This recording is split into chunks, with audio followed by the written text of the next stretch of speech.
Кто мечтает быть пилотом? Сразу видно, смелый тот, потому что только смелый сам полезет в самолет, потому что только смелых уважает высота, потому что в самолете все зависит от винта.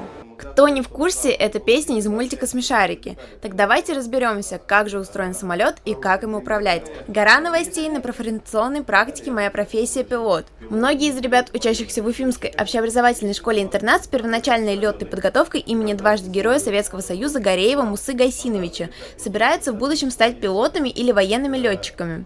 Амир, расскажи, как прошел твой первый виртуальный полет на самолете? Поначалу было сложно. Когда объясняли, сначала вообще ничего не понимал. Но потом, когда уже на практике объясняли, было легче. Ориентируюсь по мониторам. Я примерно представляю, как управлять машиной, а как управлять самолетом. Самолетом управлять почти так же, только там больше надо знать, как по компасу работать, географию в школе учить. Задание проходит на тренажере самолет Cessna 172. Это самый распространенный гражданский самолет в мире. Через Уфимский учебный методический центр малой авиации прошел более 2300 кадет. Больше 250 поступили в высшие летные заведения Министерства обороны или гражданской авиации. Тания, расскажи про ваше задание. Наше задание было простое – сделать планер своими руками из готовых деталей. Вот это кабина, получается.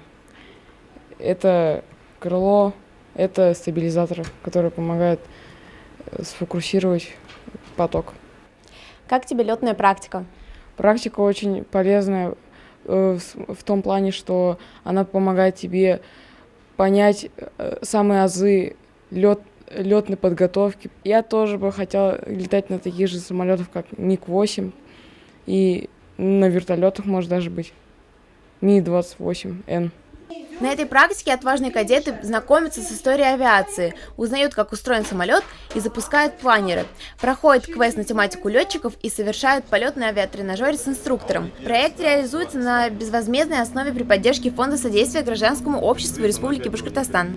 Участники экскурсионного движения не только старательно познают мир авиации, но и активно развлекаются. После экскурсии по итогам конкурса один победитель получит приз – ознакомительный полет с пилотом на самолете. Мы с радостью поздравляем победителя и желаем ему удачного полета. Дарья Левченко, Равшан Артыков специально для Горы новостей.